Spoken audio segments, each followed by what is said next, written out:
मुक्त पाते किस्म करूँ। ओम विश्वरूपाय परमात्मने नमः। सर्वतः पाणिपादं तत्सर्वतोऽक्षिसरोमुखं सर्वथा श्रुतिमतलोके सर्वम् आवृत्य तिष्ठति तस्मै लोकात्मने नमः। ओम पार्थाय प्रतिबोधतां भगवता नारायणेन व्यासेन ग्रथितां पुराणमुनिना मध्ये महाभारतम् अद्वैतामृतवर्षिणी भगवती अष्टादशाध्यायिनी। वसु मम हृदय सर्वमंगलकारिणी सर्वसंशय निवारिणी सर्वार्थ प्रदायिनी। उपस्थित आप सभी को मंगल भाव अर्पित करता हूँ कि आप गीता जी के अध्याय 12 भक्ति योग का श्रवण करें और यथासंभव आत्मसात करें। बंधुओं, विषय प्रस्तुतिकरण पूर्व हम संत प्रवर गोस्वामी तुलसीदास जी के श्री चरणों में जाते हैं, उन्हें सत सत प्रणाम करते हैं। प्रसंग जोड़ने के लिए कुछ समय हम मानस चर्चा को लेते हैं, तुलसीदास जी की शरण में जाते हैं। उनके ही द्वारा वर्णित सद्गुरु स्वरूप श्री काकभूषण जी और सत्य शिष्ट स्वरूप गरुड़ जी के प्रसंग की चर्चा करते हैं। संक्षिप्त में गरुड़ जी का जो प्रश्न है वह प्रश्न हम लोगों का भी हो सकता है। गरुड़ जी अपनी जिज्ञासा प्रकट करते हुए प्रश्न करते हैं। प्रश्न देखें, तुलसी की चौपाई से उत्तरकांड का है। प्रथमहि नाथ कहु मति धीरा सबसे दुर्लभ कवन शरीरा। हाँ भाई, अब गुरु जी उत्तर देते हैं कि नर समान नहीं कभी नौ देही जीव चराचर याचत येही नरक स्वर्ग यप वर्ग न श्रेणी ज्ञान विराग भगति शुभ देनी। हम जानते हैं बंधुओं की मनुष्य के शरीर में मन प्रधान है, बुद्धि सहयोगी है, इंद्रियां सेवा भाव में रहती, तमाम प्रकार की साधन संपन्नता इस शरीर में परिलक्षित होती है। इससे श्रेष्ठ अन्य योनियों में हमको ये चीज़ नहीं मिलती है। इसलिए तुलसीदास जी ने कहा कि इसके समान कोई शरीर नहीं है। इससे हम नरक भी प्राप्त कर सकते हैं, स्वर्ग भी प्राप्त कर सकते हैं, अपवर्ग भी प्राप्त कर सकते हैं। जो चाहे सो मिल सकता है।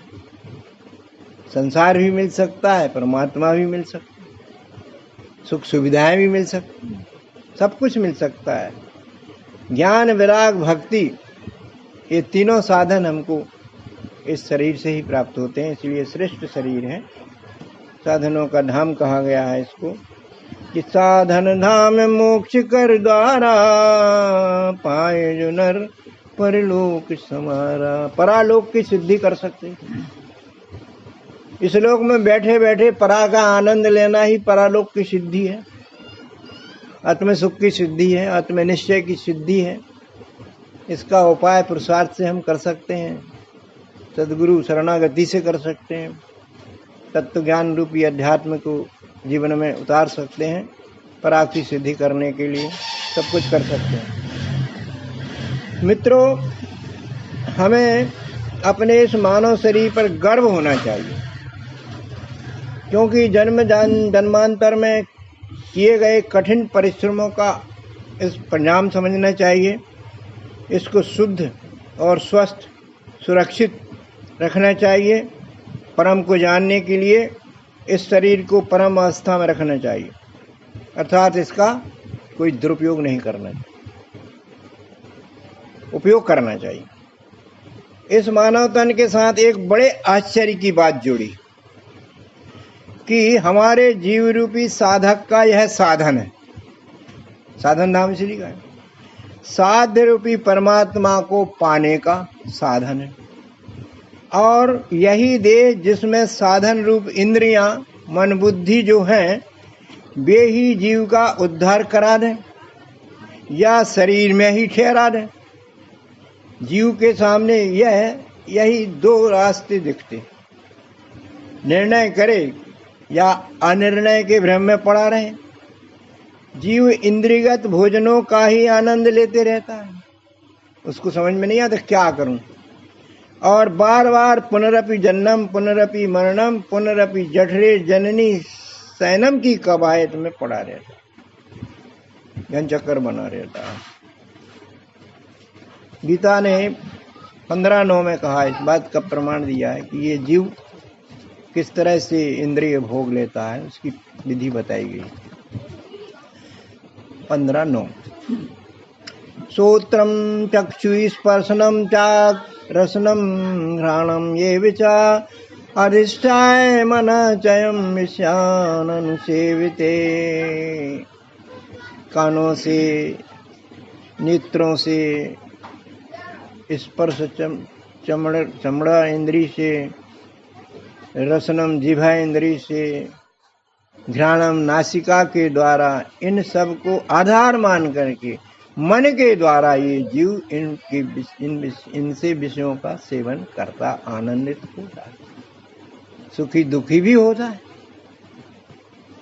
एक जगह ये भी कहा गया है कि पुरुषा प्रकृतस्थ ही भुंजते प्रकृतिजान गुणान कारणम गुण संगयस्य सदय सदय योनिषि।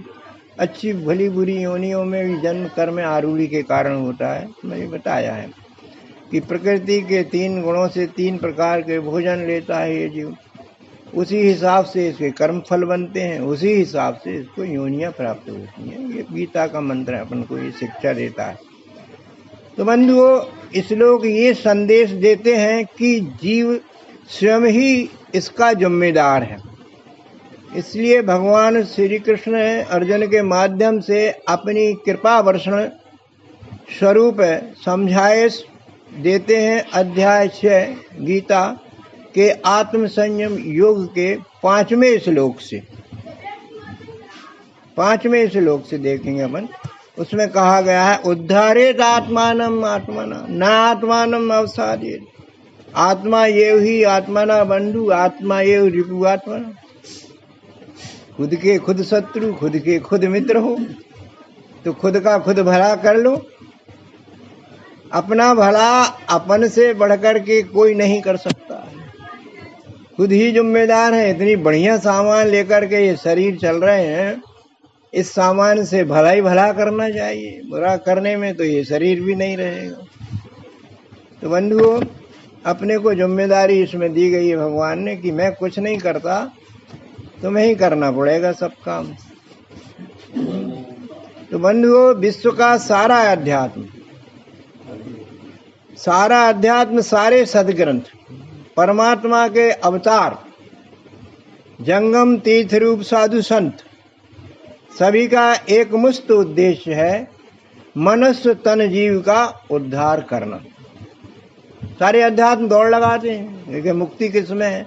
कुछ अध्यात्म कहते हैं शरीर के लिए मनोकामनाएं पूर्ण कर दो, चलो भाई वो ऊपर की मुक्ति तो बाद की बात है, पहले तो तुम्हारी शरीर की आवश्यकताएं अच्छे से पूरी कर देते हैं, फिर दूसरा उद्देश्य बाद का है। तो 2 प्रकार के सत्संग होते हैं। तो यथार्थ सत्संग तो यही है कि मनुष्य तन जीव का उद्धार कैसे हो, इसके सूत्र बताए जाते हैं। बार बार के जन्म मरण का दुख दूर करना इन सत्संगों का उद्देश्य होता है, जो तात्विक रूप से किए जाते हैं। जीव के परमात्म प्राप्ति रूप लक्ष्य को पाने में सुधी विचारक हमारे अध्यात्म दर्शन शास्त्री 3 बातों पर चलने की बात कहते हैं। पहली बात यह है जीवात्मा का स्वयं पुरुषार्थ करना। जिज्ञासु भाव आएगा, सत्संग में बैठने का समय निकालेगा, सुनने की समझने की योग्यता विकसित करेगा। ये हमारे पुरुषार्थ हैं झेलने के अध्यात्म को। दूसरी बात जो है सद्गुरु की कृपा दृष्टि, उसकी शरणागति पाना। ये बहुत जरूरी चीज है।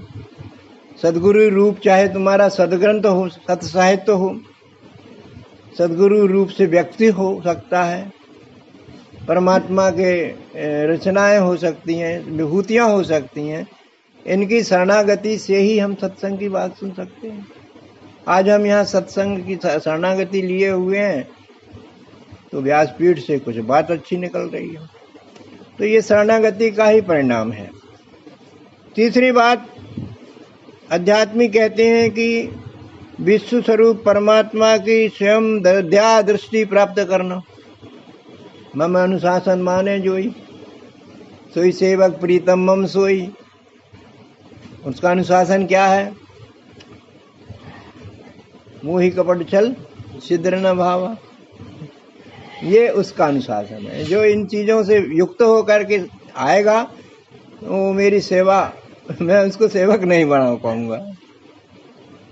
तो परमात्मा की कृपा दृष्टि भी चाहिए, आशीर्वाद चाहिए, परमात्म रूप विद्वानों का, परमात्म रूप हमारे स्वजनों का सहयोग और आशीर्वाद चाहिए, तभी हम इस लक्ष्य को प्राप्त कर सकते हैं। और भौतिक लक्ष्यों को प्राप्त करने में भी तो आशीर्वाद काम करता है। आशीर्वाद माने प्रोत्साहन काम करता है, सकारात्मक भाव काम करते हैं, नकारात्मक भाव हम पैर बांध देते हैं। चाहे पिताजी के द्वारा निश्चित हो, माताजी गुरु के द्वारा हो, नकारात्मक भाव रोक देंगे और सकारात्मक भाव आपको आगे बढ़ा देंगे। तो सकारात्मक भाव वाले पर भगवान कहते हैं मेरी दृष्टि सदैव रहती है। कागजी गरुड़ से यही बात कहते हैं कि राम कृपा बिन सुन खगराई, जानी न जाए राम प्रभुताई, ये सब साधन से नहीं हुई तुम्हारी कृपा पाए सब कोई। बताइए मित्रों, गीता रामायण आदि ग्रंथों के अध्ययन से हमें पता चलता है कि जब जब संसार के मनुष्यों में धर्म ग्लानि रूप पापाचारियों ने बढ़ाया है, ऐसे दुष्टों के दलनार्थ, साधुओं के रक्षार्थ पुरुषोत्तम रूप से मनुष्य अवतार लेकर वह परम पिता ही आया है और धर्म संस्थापन कर ही उसने अपनी मनुष्य लीला को समाप्त किया है। ये रिकॉर्ड है। जब जब हुए धर्म की वाणी, यदा यदा ही धर्मस्य आदि इस लोग समर्थन करते हैं कि तब तब भगवान जो है अनशन सहित आते हैं और यहाँ धर्म गड़बड़ होती तो उसको सुधारते हैं।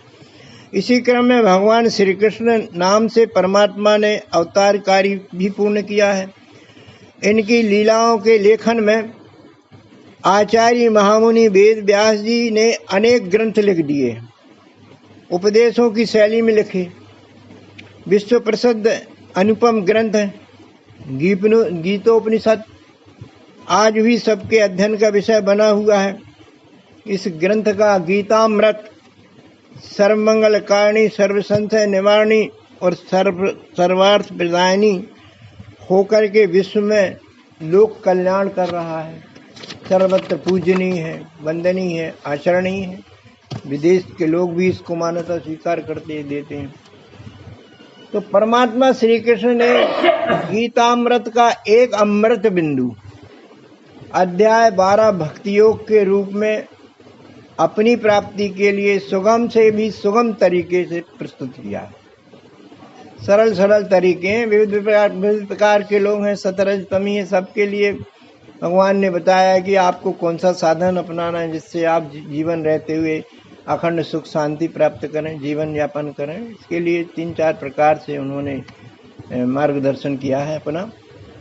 इन तरीकों की विवेचना श्लोक क्रमांक 8 से 12 में महामुनि व्यास देव ने हम आस्थावान भक्तों के लिए एक उपहार प्रस्तुत किया है, उपकृत कर दिया है। क्रमशः हम इन श्लोकों पर गौर करते हैं, देखते हैं 12 का 8 क्या कहता है।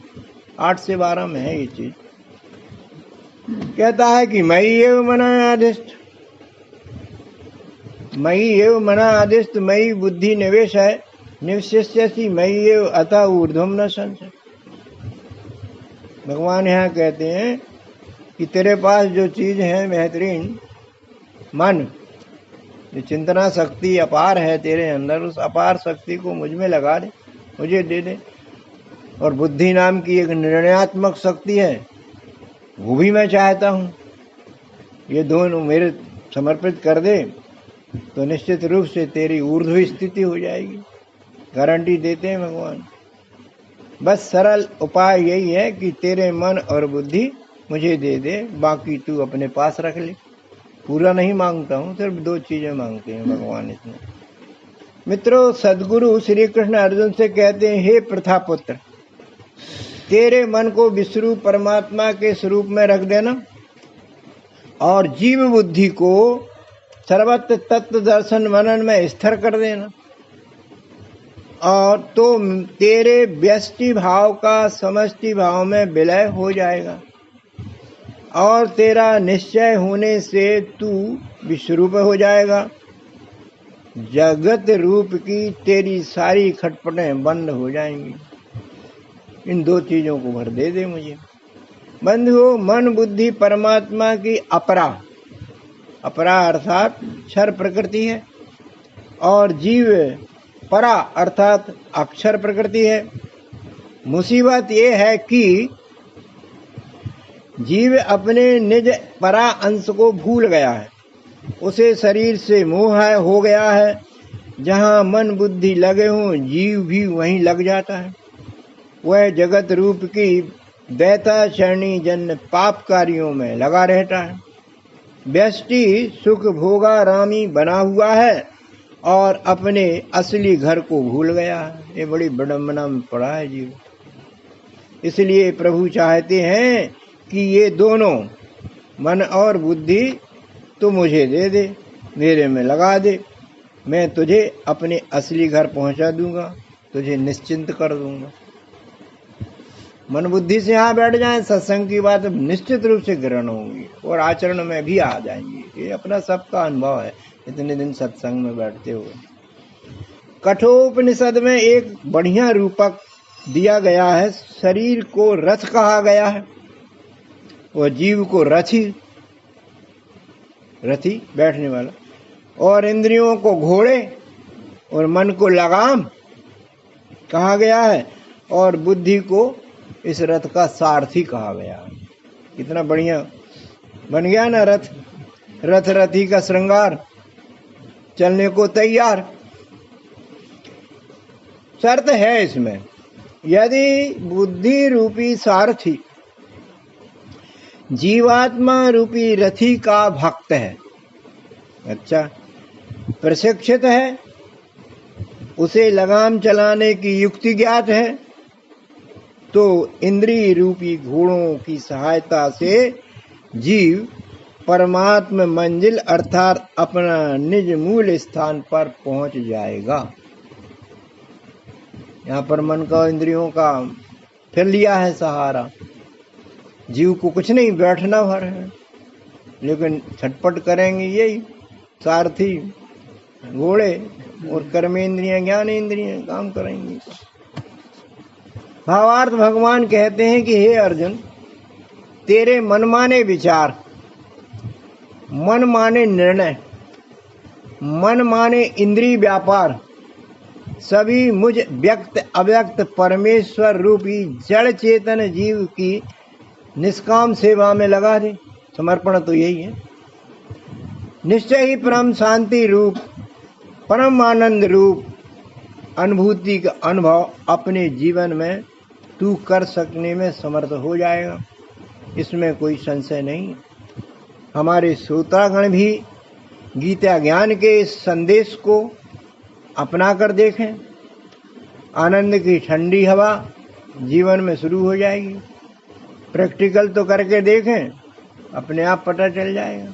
बंधुओं, जिज्ञासु साधक की योग्यता अनुसार साधन सामग्री उपलब्धि के हेतु से योग्यता अनुसार साधन सामग्री प्रस्तुत कर रहे हैं भगवान।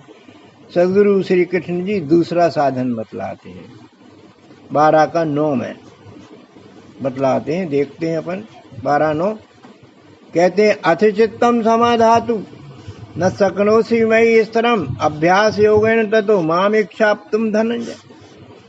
अपने चित्त को मुझ में स्थिर कर दे, समान रूप से अभ्यास कर ले, मुझे पाने की इच्छा करता रहे, मुझ में इस अभ्यास से तेरी पहुंच हो जाएगी। भावार्थ है कि यदि साधक अपने मन बुद्धि से आत्मज्ञान का निश्चय किन्हीं कारणों से नहीं कर पा रहा तो गुरु के समीप जाए, उसकी बताई युक्ति का विधि पूर्वक बार बार अभ्यास करे, नित्य श्रद्धा पूर्वक विश्वास के साथ ज्ञान विज्ञान का अभ्यास करे, तो उसे मेरी तद्रूपता मिल सकती है। अभ्यास का ही मतलब है। बंधुओं, जगत में ऐसी कोई उपलब्धि नहीं है जिसे अभ्यास की रगड़ से प्राप्त न किया जा सके। बार बार अभ्यास करने से कार्य सरल हो जाता है। कठिनाई जिसमें रहती है वो भी नहीं लगती कठिनाई है। भले ही असफलता मिल जाए तो भी इसी असफलता का अनुभव लेकर के प्रयास न छोड़ा जाए, कभी हार न मानी जाए, क्योंकि हार न मानना ही जीत का संकेत देता है। पहले से हार मान ली तो जीत में शंका पैदा हो जाती है। इसलिए मन को कहते ना, हार है मन के, जीते जीत है। भगवान पारब्रह्म को पाना है तो मन की ही प्रतीत है। चल भर पढ़ो, भले ही धीरे धीरे चलो। कछुआ भी पहुंचा था और खरगोश भी पहुंचा था। एक धीरे धीरे पहुंचा था, एक जल्दी जल्दी पहुंचा था। तो आप सब कथा जानते हैं, इनकी कहानी जानते। धीरे धीरे यदि काम शुरू हो भर जाए, चाहे एक ईंट एक दिन लगाओ, तो निश्चित रूप से अपनी बिल्डिंग जो है वो तैयार हो जाएगी। चलना भर शुरू कर दें, और नित्य होना चाहिए, ब्रेक नहीं होना चाहिए। तो एक दिन मंजिल तो मिल ही जाएगी। ये सबके अनुभव है व्यक्तिगत। हमारे मन बुद्धि का व्यवसाय तो जन्म से ही इंद्रियों की सेवा ही रहा है। खा लो, पी लो, सो लो, जाग लो, सब प्रकार का शारीरिक सुख भोग लो, और यही लक्ष्य समझ में आता है जब तक इसमें नहीं आती सत्संग में। तो ये जो व्यवसाय है उसको अनासक्त किया जा सकता है अध्यात्म से। यह काम संभव तो नहीं है, ये असंभव तो नहीं, पर दुर्लभ जरूर समझ में आता है। ये दोनों मन बुद्धि को, विशेषकर मन को पहले एकाग्र करने की बात गीता में कही गई। बुद्धि की बात नहीं कही है कि बुद्धि ये करो, बुद्धि का नहीं है, मन का पहले। भगवान कृष्ण कहते हैं 6:35 में, 6:35 में कहते हैं, जब प्रश्न किया था अर्जुन ने कि अर्जुन ने कहा था तू अपने अभ्यास योग में लगा दे अपने को, तो उनका ये तो मन का काम है और मन मेरा जरा गड़बड़ है, चंचल है, सभी का है, तो उसके कारण मैं नहीं लगा पाऊंगा। तो भगवान ने कहा ठीक है, मैं स्वीकार करता हूं कि ये मन चंचल है। असंशम ही महाबाहु मनो दुर्निग्रहम चलम अभ्यासन तू कौनते वैराग्यन च गृह्यते। उसने कहा, भगवान ने कहा ठीक है भाई, ये बिल्कुल इसमें कोई संशय नहीं है कि मेरे पास भी मन है, तुम्हारे पास भी मन है, ये तो चलता है और बड़ा दुर्निग्रही है, बड़ा पावरफुल है। इसको कंट्रोल करना तो वाकई में थोड़ा दुस्तरकारी है, लेकिन इसमें उन्होंने कहा अभ्यास कर इसका, और वैराग्य में इसको लगा दे तो निश्चित रूप से ये वशीभूत हो जाएगा। ये बात उन्होंने 2 बातों की कही थी। अब हम यहाँ थोड़ा मन का विश्लेषण करते हैं। मन तो एक है लेकिन विविध आयामी है। जैसे प्राण एक होते ना, प्राणवायु एक है लेकिन अंदर शरीर के भीतर जाकर के इस 5 भागों में बढ़ जाती है और सारे शरीर को ठीक ठाक रखती है। ऐसे ही मन के भी 5 प्रकार कहे गए हैं। हमें भी जानना चाहिए और पहचानना भी चाहिए कि हमारा मन अभी किस विभाग में कार्य कर रहा है। पहला विभाग उन्होंने बताया क्षिप्त मन। भोग विलासी मन को कहते हैं क्षिप्त मन।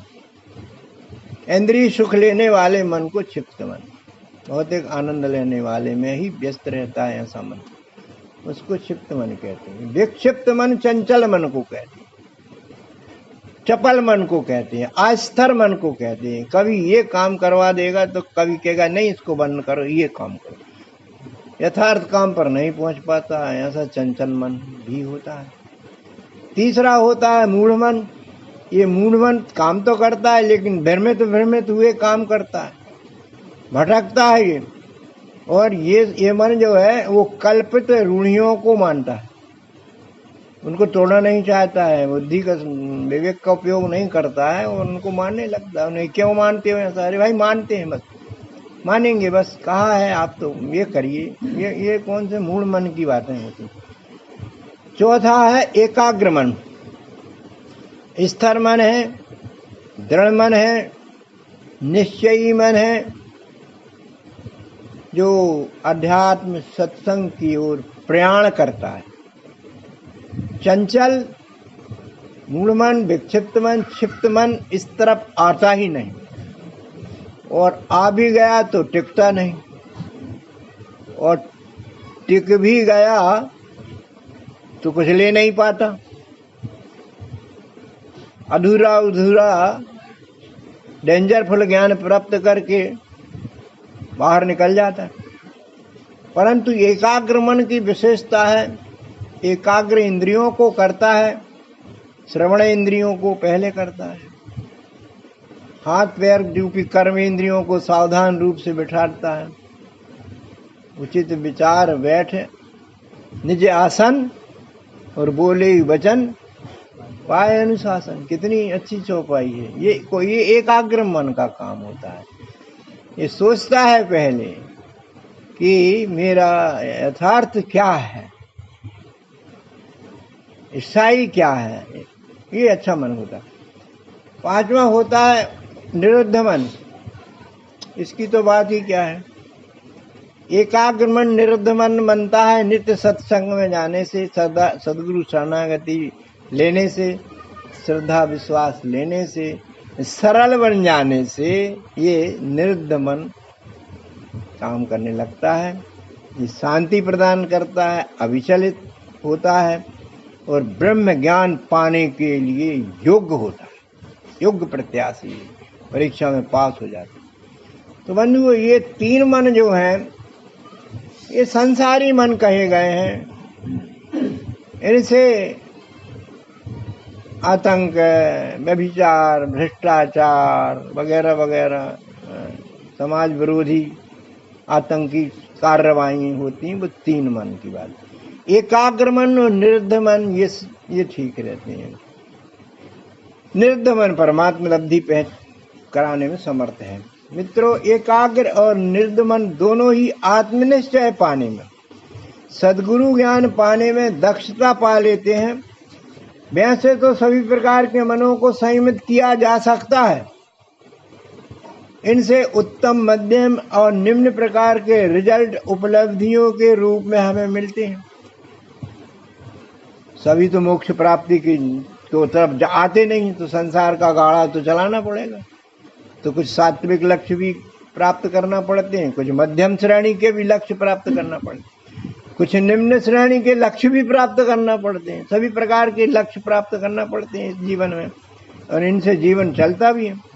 इसलिए हमें हमारे सोच विचार व्यवस्था रूपी मन को सदग्रंथों के अध्ययन में, अध्यापन में, संतों के सत्संगों में टिकाने का प्रयत्न करते रहना चाहिए। एक बार जो चस्का अध्यात्म का लग गया और नित्य लग गया, क्रम जारी रखा गया, तो निश्चित ही हमें ब्रह्मानंदी अनुभव होने लगेगा, और ये अनुभव ही प्रभु की प्राप्ति का संकेत है। अब उपदेश के अगले क्रम में सद्गुरु अर्जुन को तीसरा उपाय सजेस्ट कर दें 12:10 से कि अभ्यासे अपि असमर्था असि मत कर्म परमा भव मदर्थे अपि कर्माणि कुर्वन् सिद्धिम अवाप्यस्यसि।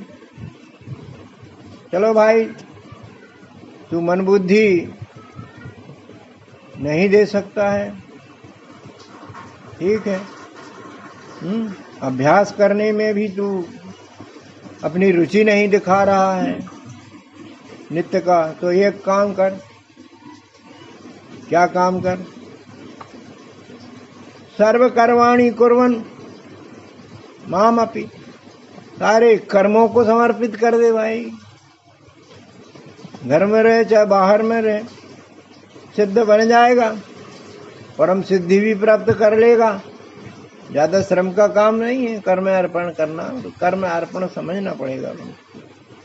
भगवान यहाँ कह रहे हैं कि मन बुद्धि के अभ्यास की अपेक्षा सारी कर्म क्रियाएं परमात्मा अर्पण करना सुगम है। लौकिक हो चाहे पारमार्थिक, अलौकिक क्यों न हो, मेरी सेवा जानकर सबकी सेवा में लगा दे, सेवा का व्रत ही बना ले, अभ्यास बना ले जीवन में, ये अर्पण हो जाएगा। सबकी सेवा का मतलब मेरे स्वरूप बने जड़ चेतन स्वरूपों के प्रति सद्भावना रखना। सद्भावना से भी सेवा होती है। उन्हें सहज जीने देना। सबको जीने का अधिकार है, चाहे छोटा प्राणी हो, चाहे बड़ा प्राणी हो, चाहे पावरफुल हो, चाहे कमजोर हो, जीने देना चाहिए, क्योंकि हमने जीवन दिया नहीं है, हमको भी तो जीवन मिला है, तो हम दूसरे का जीवन लेने के अधिकारी तो नहीं बनते ना। तो सबको सहज जीने देना, हिंसा कभी भी ना होने देना, करना नहीं और होने भी नहीं देना। हिंसात्मक व्यवहार किसी के साथ ना होने देना। कभी मन से भी हिंसा हो जाती है, कभी तन से हो जाती है हिंसा। हिंसा तो बुरा लगना, दूसरे का बुरा हो जाना, ये हिंसा है। अपनी भी हिंसा नहीं करना चाहिए। भगवान कहते हैं कि अपने को भी सुरक्षित रखना चाहिए, हिंसा का शिकार नहीं होने देना चाहिए। इनकी जो सहज प्राणी है, कमजोर है, अपने से कम है, मानवेतर प्राणियां हैं, इनकी मासूमियत से सदैव संवेदना रखना चाहिए, सहानुभूति रखना चाहिए। यही मेरी सेवा है और मेरे प्रति तुम्हारे कर्मों का अर्पण है। देखिए, मन से, तन से, धन से कही गई भी बात कि तन से सेवा कीजिए, मन से भलो विचार, और धन से इस संसार में कीजिए परोपकार। बंधुओं, जो ऐसा करेगा वो निष्पाप रहेगा। जैसा चरणी में पाप होता है सभी जानते हैं। 5-10 प्रमाण देता है, 5वां अध्याय का 10वां, कि ब्रह्मण्याधाय कर्माणि संयम त्यक्ता करोति लिप्यतेन स पापेन पद्मं पत्रं यम्यशा। ब्रह्म को आधाय करके कर्म को करना, लेकिन कर्म किस भाव से करना? संगम त्यक्त्वा, अनासक्त भाव से। अनासक्त भाव से किया गया कर्म ब्रह्म को अर्पण कर्म माना जाता है। वो ठीक उसी प्रकार से निर्लेप रहता है, निष्पाप रहता है, जिस प्रकार की पद्मम पत्रम एवं जल में कमल निर्लेपी भाव का प्रतीक है। जल में रहते हुए भी जल से निर्लेप होकर के खिलता है। इसी प्रकार से हम घर में रहते हुए अनिकेत बन सकते हैं, धन में रहते हुए निर्धन भी बन सकते हैं, सबके साथ रहते हुए परमात्मा की सेवा कर सकते हैं। तो कर्म अर्पण की बात जो है 1856 में बहुत अच्छे से भगवान ने कही। 18 अध्याय के 56 कि सर्व कर्माणि अपि सदा कुर्वाणा मद व्यापाश्रया मत प्रसादात अवाप्नोति शाश्वतम पदम अव्ययम। आखिरी में गारंटी है, व्यास जी ने 18वें अध्याय में इसको लिख दिया कि सर्व कर्माणि अपि सदा कुर्वाणा मद व्यापाश्रय, या मेरे को लक्ष्य बना करके अपने कर्म की आरूढ़ी कर, कि जो भी मैं कर्म कर रहा हूँ, जिसके भी प्रति कर्म कर रहा हूँ, उसमें मेरा भगवान है, ये मान करके कर्म करेंगे तो भगवान कहते हैं कि ये सबकी सेवा हो जाएगी, मेरी सेवा हो जाएगी, तो मेरा प्रसाद मिलेगा तुझे। तो मत प्रसादात अवाप्नोति शाश्वतम पदम अव्ययम, शाश्वत पद की प्राप्ति हो जाएगी। अखंड आनंद की प्राप्ति हो जाएगी, निज स्वरूप का ज्ञान हो जाएगा, जो जीवन का लक्ष्य होता है। भावार्थ यह है कि सभी कर्मों का अर्पण मतलब यज्ञ, दान और तप के सभी कार्य, एक नंबर। और दूसरा, वर्ण के सभी कर्मों का मुझ से विश्व सेवार्थ रूप अर्पण कर देना। यज्ञ, दान, तप की बात भी आई है, अपन ने गीता में इसको पढ़ा है। 18वां अध्याय में 5वां श्लोक कहता है कि यज्ञ, दान, तपः कर्म न त्यज्यम कार्यम ये विचा यज्ञो दानम तपस्यैव पावनानि मनीषणान्। सुधी जनों के लिए, श्रद्धालु जनों के लिए यज्ञ, दान और तप जो है ये करने योग्य कार्य हैं, करना चाहिए।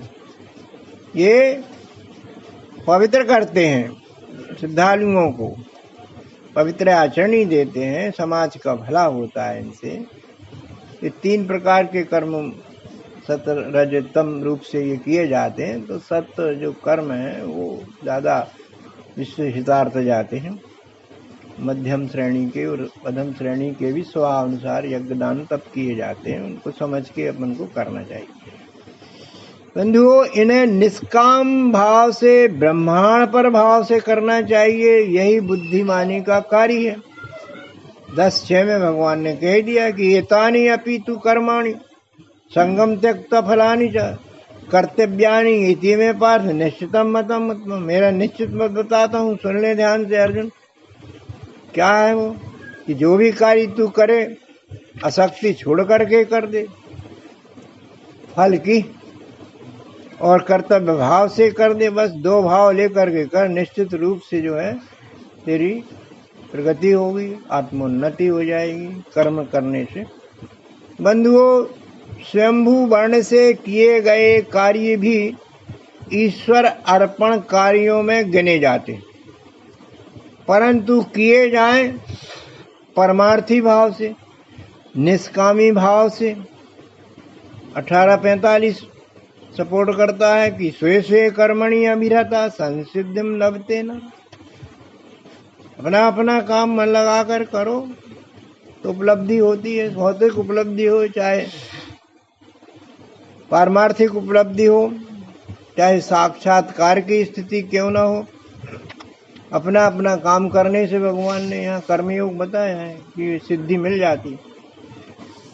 तो जितने भी अब तक कर्म उपाय कहे गए हैं अभी तक के, चाहे ब्रह्मदेव कृत हो या स्वयंभू स्वभावगत कर्म हो, यदि इन्हें मनसा, वाचा और कर्मणा, निष्कामता से, निरंकारिता से, कर्तव्य परायणता से किए जाते हैं तो विश्वरूप परमात्मा प्रसन्न होता है। सब प्रसन्न हुए तो विश्वरूप परमात्मा प्रसन्न माना जाता है। सुख शांति लेकर खुद भक्त के पास परमात्मा मिलने चला आता है, एक ब्रह्मानंद अनुभूति के रूप में। तो भोगी पुरुष का रूपांतरण योगी पुरुष में भी हो जाता। अपि चेत सुदुराचारो भजन्ते माम अनन्य भाव। पापी से भी पापी मेरी ज्ञान की, तत्व ज्ञान की नौका में बैठ करके समुद्र पार, भव पार हो सकता है, भगवान ने कहा है। तो ये पार होना, यही मनुष्य तन जीव की सबसे बड़ी उन्नति है। अब अगले श्लोक 11वें में हम देखते हैं, इसमें क्या बात कही गई है। कर्म फल के त्याग से भगवत प्राप्ति की बात कही गई है। ये सबसे महत्वपूर्ण बात है कि कर्म करना तो है, लेकिन फल वाली बात थोड़ी शंकास्पद है इसमें। 12-11 अथेतदपि असक्तः अपि कर्तुं मदोगम आश्रिता सर्व कर्म फल त्यागम तथा कुरु यतात्मान। हे अर्जुन, यदि तू कर्म भी नहीं करना चाहता है, किसी कारण से असक्त हो जाता है, तो फिर सरल उपाय बताता हूं तुझे। क्या? कि फलों को दे दे, फलों को त्याग कर दे, ये भी हो जाए, इससे भी काम बन जाएगा, मेरी प्राप्ति रूप आनंद तुझे सहज में मिल जाएगा। तो अर्जुन ने सोचा अच्छी बात है यार, कर्म करने फल ही तो देना है, चलो भाई विचार कर दे। भावार्थ है कि अनन्य विचार द्वारा कर्म में फलेच्छा का त्याग कर फलेच्छा रहित कर्म आचरण करना। कर्म में तो आसक्ति हो, ये बात नहीं है कि कर्म अनासक्त भाव से किए जाए, कर्म आसक्त भाव से किए जाए, पर फल में अनासक्त भाव, ये थोड़ी पॉइंटेड बात। इसलिए 5:12 का श्लोक स्पष्टता हिदायतें देता है। देखें क्या कहता है 5:12 का। युक्ता कर्म फलम त्यक्ता शांतिम आपनोति नैष्ठिकम् अयुक्ता काम कारेण फलो सक्त निबध्यते। बंधन और मुक्ति प्रदान किस तरह से होती है इस श्लोक में बताया गया है। जो युक्त होते हैं, युक्त माने जो साधक सद्गुरु युक्ति पाकर आत्मनिश्चय बुद्धि से कर्म करते हुए फल को त्यागते हैं, योगी कहलाते हैं।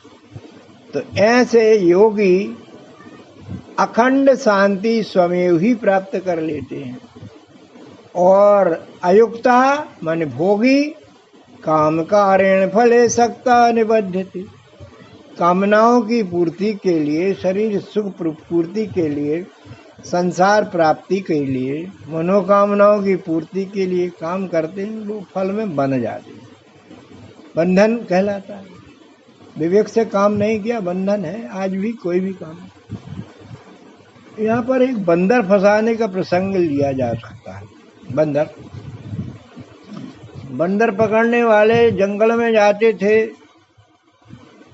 बंदरों को पकड़ने की युक्ति उनकी देखें अपन कि जहाँ बंदर देखे वहां पर वो एक गड्ढा खोद के जमीन में एक सकरे मुंह का घड़ा गपाते थे, बंदरों को दिखा करके उसमें गुड़, छुहारे, नारियल, कोई भी चीज जो बंदर खा सकते हैं वो डाल देते थे। और वो घड़े को इतना गपाते थे कि वो सकरा मुंह का था तो छोटा सा मुंह बचता था बाहर जमीन के अंदर है, और ऊपर छिप गए, बैठ गए। तो बंदर तो है, आ गए भोजन देख करके। बंदर आया, बंदर ने हाथ डाला, मुट्ठी भरी, और मुट्ठी भरी तो वो सकरे मुंह के गड़े में से मुट्ठी निकली नहीं। वो मुट्ठी छोड़ नहीं रहा और बहुत परेशान हो रहा। इतने में आ गया मदारी, लकड़ी लठ लेकर के, और बस गले में फंदा डाल दिया, फिर भी वो मुट्ठी नहीं छोड़ रहा। अब बहुत जोर से मारा तो मुट्ठी छोड़ दिया और वो फंदे में आ गया बंदर, और बस आपने ले गया, आपने चल भाई खेल कर, कपड़े पहना के मदारी के खेल देखे ना, ये चल भाई ससुराल कैसे जाएगा, कैसे क्या करेगा। तो बंदर बन के जो नाचता रहता है, क्योंकि इसने अयुक्त भाव से फल लिया, फल को छोड़ा नहीं। इतनी आसक्ति कि अपने शरीर का ख्याल ही नहीं, क्या तकलीफ हो सकती है उसको। तो आसक्ति में विवेक नहीं होता है, उसमें बंदर की स्थिति बन जाती है। और योगी जो है वो बुद्धि से काम लेता है, फल को लेता है मगर युक्ति से लेता है। 2 उंगली से डाल के निकाल लेगा, युक्ति हो गई। 2 उंगली से डाल गया और कोई आए तो भाग लिया लेकर के, उतना ये युक्ति है, योगी की युक्ति है, विवेक से काम नहीं। तो बंधुओं, अब प्रसंग पर आते हैं। फल त्याग का मतलब क्या है? फल को फेंकना या छोड़ना नहीं है, फल को बांटकर खाना है। जिसका जितने अंशों में अधिकार बनता है उसे प्रथमता देकर स्वयं बाद में खाना या लेना, ये कहलाता है। 3:13 में बहुत अच्छी बात कही गई है कि यज्ञ शिष्ट असना संता मुच्यन्ते सर्व किल सही। अर्थात सबको देने पश्चात का ग्रहण करने वाले संत पापों से मुक्त माने जाते हैं। अपन पोखी नहीं रहती कि अपन खा लिया बाद में दूसरे को दे दिया। आप अपने घरों की गृह लक्ष्मियाँ बहुत अच्छा त्याग समर्पण करती हैं कि भाई भोजन सबको मिल जाए, इसके बाद में जो बचता है वो लेती। बढ़िया चतुर्बहुएं कहलाती हैं, सम्माननीय रहती हैं। और कुछ ऐसी रहती हैं कि पहले अपना हिस्सा रख लेती, बाद में लोगों को मिले चाहे मिले, उनको पहले मिल जाते हैं। ऐसी बहुएं ससुराल में सुखी नहीं रहती, सक्सेस जीवन उनका नहीं रहता। वो बच्चे भी यह देखते हैं तो वो अच्छा रिजल्ट नहीं आता। तो यहाँ यज्ञ शिष्ट आसन लेने की बात कही गई कि जो कुछ कर रहे हैं उस करनी में जो फल बन रहा है वो फल मेरा नहीं है, करने वालों का सहयोग है उसमें। हम नौकरी पाती करते हैं, व्यापार बिजनेस करते हैं, अकेले ही थोड़ी करते हैं। हमारे सहयोग के लिए हमारे घर के अन्य सदस्य काम करते हैं, उनका सम्मान करते हैं, करना चाहिए। और वो हमको मेन लाइन में भेजते हैं, साइड लाइन बन करके, साइड स्टाफ बन करके सेवा करते हैं, वो भी हमारे काम के हैं। ये इस भाव से फल को बांट करके खाने को तो यहाँ पर कहा जाता है, यही त्याग वृत्ति को कहा जाता है। तो बंधुओं, सेवा कर्म किसी भी प्रकार का हो, सदा निष्काम भाव से हो, मन में किसी प्रकार की फल वासना ना हो, ये बात हमारे स्वभाव में आ जाना चाहिए। जहाँ तक फल प्राप्ति का प्रश्न है, अवश्य मेहनत, रुचि और तत्परता से तो मिलता है। हाँ, एक बात जरूर है, हमारे निर्वाह के लिए, पेट भरने के लिए जो चाहे अनिवार्य है वह तो परमात्मा अपनी प्रकृति वेग से पूरा करते ही हैं। पर पेट की जाए, पेटी भरने की चाहे को कभी पूर्ण नहीं होने की, अर्थात उचित ऐसा कर्मफल ईश्वर हमें देगा ही, चिंता न करें। कर्म भर शुद्धता से करें, अपना भला उसके हाथ में समझे और कर्म करना अपने हाथ में समझे। तो बंधुओं, आज तक की विवेचना, अब तक की विवेचना को सार रूप में भगवान 12वें श्लोक में व्यक्त कर देते हैं। कहते हैं, हे पार्थ, अब अंतिम निष्कर्ष की बात सुन। और अपन भी सुने क्या कह रहे हैं, व्यास जी क्या लिख रहे हैं। भगवान ने कहा, मेरी अंतिम बात सुन, फिर चाहे जो तेरे को करना हो कर या ना कर। गीता में भी अपन देखते हैं, इतना उपदेश होने के बाद अंत में कह दिया कि भाई अब तू जान, हमने तो बता दिया, अपना कर्तव्य पूरा कर दिया, अब कर्तव्य आरूढ़ी करना तेरे हाथ में है, विवेक से खुद सोच। तो 12वें अध्याय का 12वां ही श्लोक है, श्रेयो हि ज्ञानम अभ्यासात् ज्ञानात् ध्यानम विशिष्यते, ध्यानात् कर्म फल त्यागात् शांतिम अनंतरम। अखंड शांति पाना है, सुख शांति जिसको कहते हैं, खंड वाली नहीं, अखंड रूप से मिलती है, उसकी विधि बताई है भगवान ने कि अभ्यास से ज्ञान श्रेष्ठ, ज्ञान से ध्यान श्रेष्ठ, और ध्यान से त्याग श्रेष्ठ। नास्ति त्यागम परम शांतिम, नास्ति त्यागम परम सुखम। त्याग को बड़ी चीज बताया गया, बिना त्याग के शांति नहीं मिल सकती। और हम कहते हैं कि संग्रह में शांति मिलेगी, उल्टा ही सोचते हैं। और यहाँ भगवान कह रहे हैं कि नास्ति त्यागम समम सुखा, सुखी होना है तो त्याग करना सीखिए। अपन स्थूल रूप से धन का त्याग को ही त्याग मानते हैं, जबकि त्याग जो होता है, कोई भी चीज दान की जा सकती, दान को त्याग कहते हैं। चाहे तुम बुद्धि का दान कर दो, ज्ञान का दान कर दो, समझ का, अकल का दान कर दो, ये भी दान करना त्याग माना जाता है। बंधुओं, भावार्थ यही कि अब तक की परम लब्धि हेतु कही गई सीढ़ियां सभी सरल और सुगम हैं, मान्य भी हैं। जो हमारे बस में हो वो कर ले। कर्मफल त्याग करते हुए ज्ञान पूर्वक ध्यान अर्थात मन संयमित कर स्ववर्ण कर्म आरूढ़ी करें। जीवन भर नित्य आध्यात्मिक ज्ञान विज्ञान का अभ्यास करते रहें, जिससे अध्यात्म की पकड़ और अकड़ दोनों बनी रहेगी। ऐसे पीछे पड़ना पड़ेगा परमात्मा लब्धि में। परमात्मा का परमानंद रूप प्रसाद जीवन रहते अनुभूति हमको मिल जाएगी। इन्हीं मंगल भावों के साथ भगवान को प्रणाम करते हैं। सद्गुरु भगवान की जय, विश्व परमात्मा की, सनातन धर्म की जय।